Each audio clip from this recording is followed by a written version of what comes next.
E o tema de hoje é: devo guardar ressentimentos ou ser perdoador? Eu sou Ailton Moreira, coach em oratória, reconquista e desenvolvimento pessoal, e quero agradecer a você muitíssimo por estar de volta assistindo a mais um vídeo em meu canal. O tema de hoje ele é útil em todas as áreas, mas é indispensável num relacionamento amoroso, quer seja um namoro, um casamento, um relacionamento que envolva duas pessoas. Vamos falar de ressentimento e de perdão? Vamos lá então. Como sabemos, ressentimento é mágoa, é angústia, é rancor, né? Rancor que nasce de uma ofensa ou de um grande mal causado por outra pessoa. Uma pessoa rancorosa, ela escolhe guardar e carregar consigo seus ressentimentos. Bem, escolher guardar ressentimento é muito perigoso. É como estocar veneno dentro de si mesmo. E a principal vítima, no final disso tudo, acaba sendo a própria pessoa.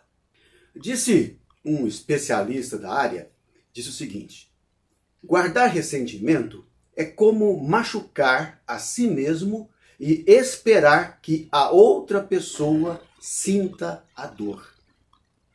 Porém, é importante entender que guardar ressentimento é uma questão de opção, ou seja, é uma escolha. A pessoa pode decidir sim a agir de maneira diferente. Na verdade, ninguém consegue controlar as ações e as emoções de outra pessoa, mas pode sim controlar a própria reação.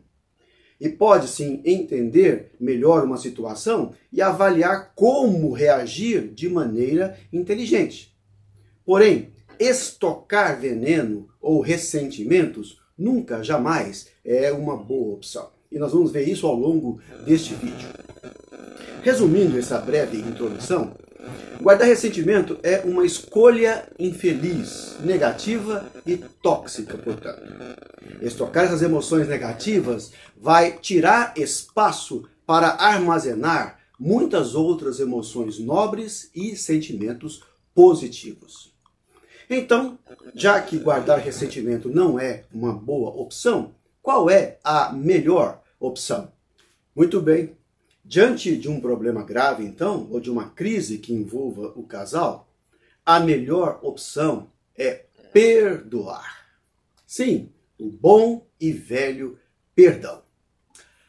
Quando uma pessoa escolhe perdoar, em vez de guardar ressentimentos, ela está escolhendo, na verdade, ao invés de estocar esse veneno, se livrar dele, na verdade. A propósito, quando a Bíblia fala de perdoar, a Bíblia fala no sentido de deixar ir ou deixar para lá, entre aspas.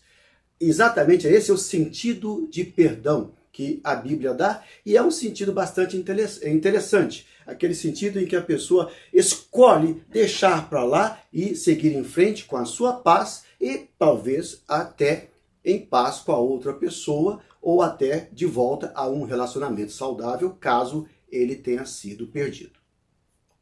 Falando mais especificamente no campo do casamento, né, do relacionamento amoroso a dois, como é o caso, eu vou tocar agora na questão do perdão quando há uma grave crise. Imagine uma grave crise entre o casal. Por exemplo, um problema grave que envolva, de repente, negócios, né, que foram, né, deliberadamente corrompidos, chato isso, ou pior, uma traição, por exemplo, por parte de um parceiro. O que pode acontecer? Qual a sequência lógica e normal que a gente percebe num caso como esse? Bem, a primeira coisa que nós percebemos é uma reação ou um desabafo. É somente natural que a pessoa afetada, a vítima no caso, ela reaja ao que está acontecendo. Toda pessoa equilibrada, ela preza o seu orgulho, seu amor próprio e sua autoestima. Isso é somente natural. Se esse orgulho, essa autoestima for afetado de alguma forma, ela tende a reagir. Isso é somente natural. Talvez ela não reaja de imediato. Talvez ela dê tempo para avaliar melhor todo o quadro, para ter certeza dos fatos. Ou talvez ela não reaja de imediato, aguardando a honestidade por parte do parceiro em assumir determinada situação. Mas uma coisa é certa, em dado momento essa pessoa vai reagir. Por quê? Porque ela precisa pôr para fora todas as emoções negativas que estão envolvidas com aquele quadro. E quando isso acontecer, quando essa reação acontecer, isso não é negativo. Pelo contrário, isso é muito bom. Porque é uma maneira de a pessoa se esvaziar desse veneno tóxico que, se continuar dentro dela, por fim, vai torná-la uma pessoa doente emocionalmente e indisponível para um relacionamento saudável. Quer seja com a mesma pessoa, quer seja com uma outra pessoa. Portanto, antes desse provável perdão que possa vir a acontecer, um desabafo é somente natural e é a primeira coisa que nós percebemos na maioria dos casos. Mas e aí? Aí agora aconteceu esse desabafo, a pessoa se livrou, né, daquela emoção negativa, daquele sentimento tóxico, né, e agora ela começa a acalmar os ânimos e a se equilibrar emocionalmente. Está chegando a hora então do perdão.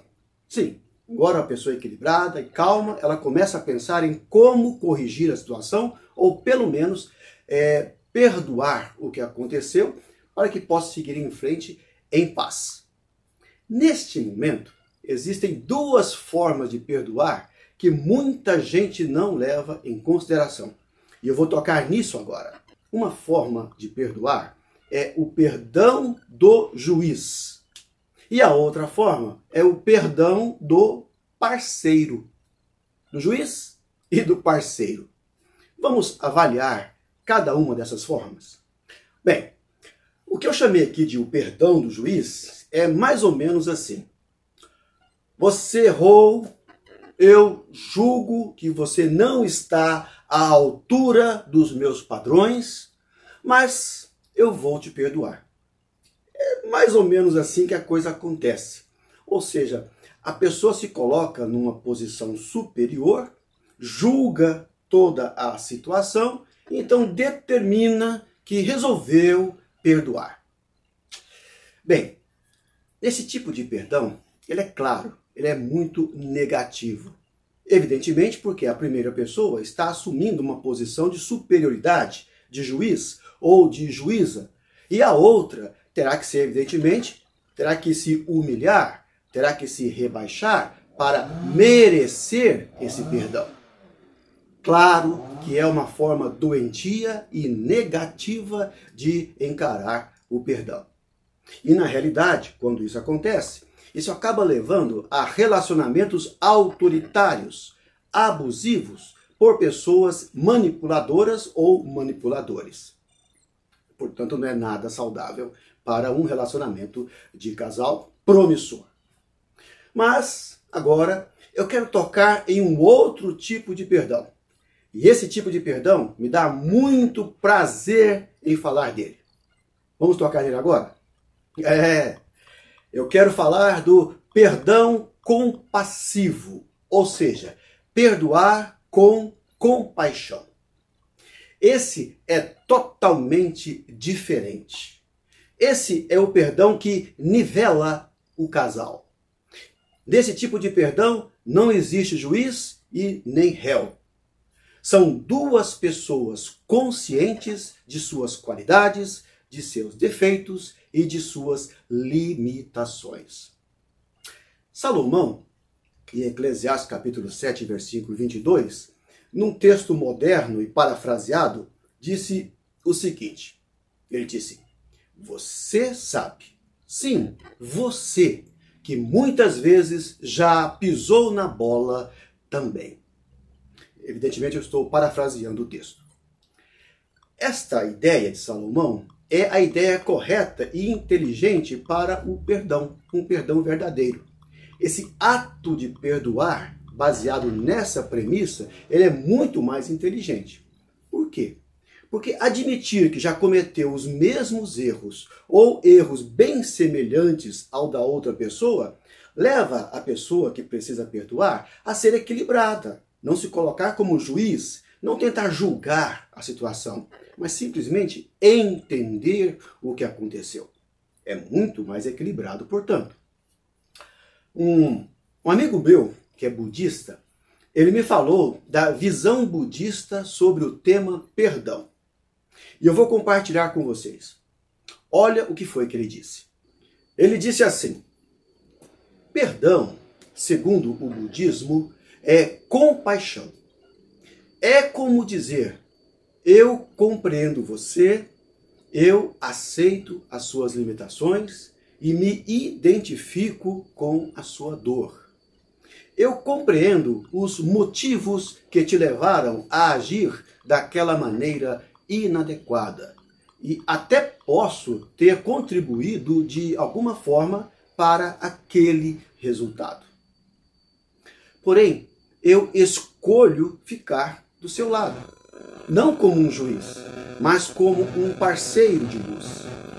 E ele resumiu esse conceito todo nas seguintes palavras. Ele disse: para nós, o mais importante é permitir que a outra pessoa se perdoe. Cada pessoa é capaz disso e cabe-nos apenas esperar em paz para que tudo isso aconteça. Eu achei essa reflexão maravilhosa e trouxe para este vídeo para compartilhar com vocês. Vocês também concordam com as palavras desse meu amigo e com esse pensamento da filosofia budista? Na verdade, eu além de concordar, até me lembro de que esse pensamento é muito semelhante aos ensinos de Jesus Cristo. Se nós analisarmos os ensinos de Cristo, nós vamos perceber que a forma de perdoar que ele ensinou é uma forma superior, muito mais elevada, que não permite que uma pessoa se coloque como juiz, mas é aquela forma de perdoar em que há companheirismo, em que há nivelamento entre as pessoas. Concluindo, portanto, esse vídeo, para um casamento saudável, ou qualquer que seja um relacionamento de casal saudável, mesmo que enfrentando uma grave crise, é muito bom avaliar as seguintes coisas. Primeiro, guardar ressentimento é estocar veneno. Segundo, desabafar é fundamental para se livrar desse veneno.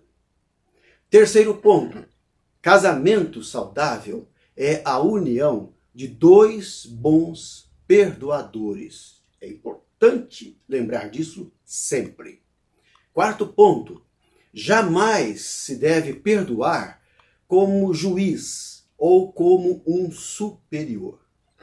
E o quinto ponto é que sempre, sim, sempre praticar o perdão por compaixão, que compreende, que entende, que se identifica com as dores do outro e permite que essa outra pessoa se perdoe completamente.